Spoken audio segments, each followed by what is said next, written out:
am. Coach, welcome back for another year. A lot of new faces on the roster. Take us through what summer basketball has been like as the pieces are coming together.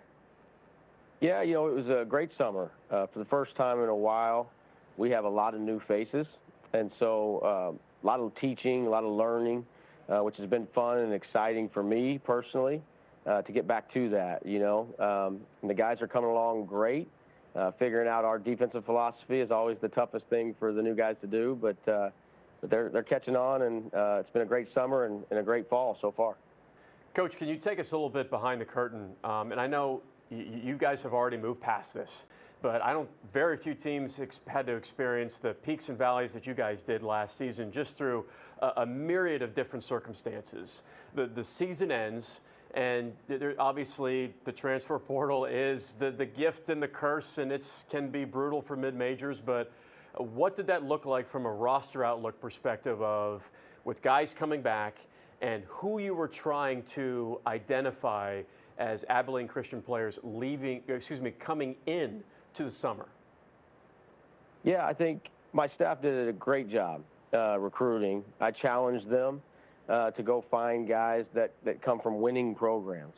And that can be hard in the portal, quite honestly. So, but I don't think we brought one guy in this year that didn't come from a winning program currently or won state championships when they were in high school. We sprinkled in a little bit of high school, junior college transfers, and, of course, the transfer portal. But my staff, like I said, did a great job. Every single person that's on this roster comes from a winning culture, and you can tell that if you just watch us practice for about 5 minutes. I don't have to coach energy and effort as much. These guys know what it takes to win. You lose your right-hand man in Arion Simmons after last year. How do you go about replacing a guy like that and the leadership that he brought to the team? Well, Arion probably doesn't miss me that much. He but of said course he I miss him. would come fly if you needed him next day. Yeah, but I do miss him. You don't replace guys. We've had great players come through this program over the last decade, and every time one of them leaves, they ask the question, how are you going to replace them? And I don't think you do replace them. Somebody new steps up, and we've got some great players in this program right now, guys that were in the program a year ago that are ready to step up and take that role. 2 of them you'll talk to today, and I'm very excited about their journey now and what they're going to mean to ACU basketball. Coach, I know you're not going to be able to go into every single player here on Media Day, but I'm not going to speak directly for you guys, but I always feel when I watch the Wildcats play, you guys are at your best when you're playing defense at a tenaciously high level. And that can be, you alluded to, you're trying to find players from a winning program, but defensively, I mean, your culture is, right, that's the standard. How have some of the new guys coming from the transfer portal, the freshmen, adapted and learned the defensive concepts that you're trying to install on this season? Yeah, I think we're right on pace. It's always a little bit of a shock, but we tell everybody, they know exactly what they're getting into when they decide to come to Abilene Christian. We're going to be one of the best defensive teams in the country. That's a standard here that we've set, and they know that. But there is a huge learning curve that you have to go through, and I think we're kind of hitting that right now. We won't be at our best probably until December, January defensively, but, man, we're way ahead of where I thought we would be coming into the year. You brought Hunter Jack Madden and Leonardo Bettiol with you today for Media Day. Those are your third-year vets. What have you challenged them with in this offseason to get Abilene Christian, even better? For those 2 guys, man, it's been, they've had leaders, senior leadership on the teams that they've been on, and I just challenged them, man, that this is their team now, right? They're the leaders. They're the ones that have been in the program. They're the ones that have experience, and so what you just talked about with what the standards are for our program, it's their job to make sure that all the new faces in the program jump on board. It's not much that I can do if those 2 guys aren't leading the charge, and so far they've done a great job of that. Coach, and it is Media Day, and I know you're always asking certain questions, but it's also preview. It's an opportunity for us to talk about some of the new faces and what the team's going to look like. You have a transfer from LSU, Oklahoma State. Liberty. Can you take us through a couple guys that you think that the fan base for Abilene Christian is going to see this season that are new faces? Yeah, Keon Williams, they all got a preview of him last year when we played Oklahoma State on opening night. He was on the floor quite a bit. Keon fits our culture to a T. He plays hard, has a high basketball IQ, exciting player to watch. I think guys will really enjoy him. Joseph Van Zant is somebody that I've been aware of since he was about 16 years old. We did not do a very good job recruiting him out of high school, obviously. He chose to go to Liberty, had a great career there, and has decided to spend his last year here back at home. And, man, he's been a breath of fresh air with as hard as he goes every single day. Our fans who appreciate how we play are going to absolutely love watching Joseph play. Just an exciting time. I'm also excited about Braden Hubbard.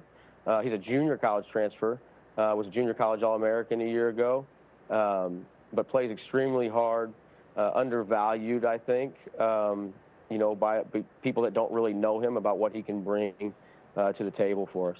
Coach, you got about 8 upperclassmen on the roster, a lot coming from different programs. How do you blend that experience to the system that you're trying to build here in such a short period of time? I think it comes down to those guys we talked about a little bit ago. Hunter Jack Madden and Leo Bettiol, along with Yaniel Rivera, who was here last year, Nasir DeGrew, Colby Tanner. Those guys have to set the standard for us. They have to help teach. It can't just be coming from me. They got to be the best teachers on the court, and they're more important than I am. And so I think how well of a job do they do is how quickly we start to really look ourselves. Looking at the way that you have progressed each year, your field goal percentage has gone up, your three-point percentage, your free throws made has gone up. What has helped you continue to elevate your game year in and year out? Thank you, but probably, honestly, just the coaches, watching film, breaking down film with them, giving me positive affirmations, telling me to back myself and get out of my head. And then, like, my teammates always looking for me to get open, screening for me, telling me to shoot it when I don't shoot it. So them just giving me all the confidence to keep leveling up my game. Hunter, what'd you take from last season? Obviously, Arion is gone, and the leadership void initially, from a fan's perspective, you see it's not there. Is that something that you've had to take on yourself after this season, going into the summer and preseason workouts? Yeah, I think it just comes with being one of the oldest on the team, just to be a leader. But it's not just me; it's guys like Leo, Colby. Everyone can lead, so they give me confidence to do that. Okay, so speaking of that leadership, Hunter, do you have to warn the freshmen and some of the new guys of how intense Coach Tanner is in practice? Yeah, you can warn them as much as you want, but they got to see it themselves. Leonardo, your rebounding numbers just continue to go up each year. How have you been able to box out and take care of the basketball better? I really just believe it's about, toughness and wanting it more than my opponent. I don't think there is really a way to do that necessarily.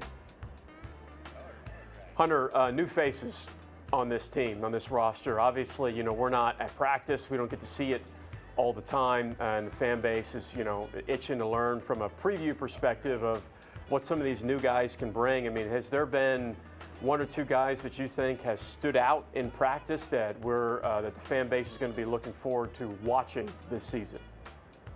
Yeah, honestly, all the new dudes come in, they want to work hard.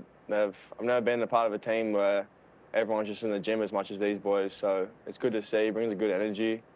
Probably Q, he's coming in he's ready to go, so I think the fans will like to watch him. Joe, B-Hub, Rich, all the new dudes can play. 2-3 freshmen, it's going to be a good year. And Hunter, I know that you were challenged with more of a leadership role this year, and you were part of the WAC Emerging Leaders just a few years ago. Can you think back to what you were able to learn from that experience that now you're thrust into this leadership role you can apply now?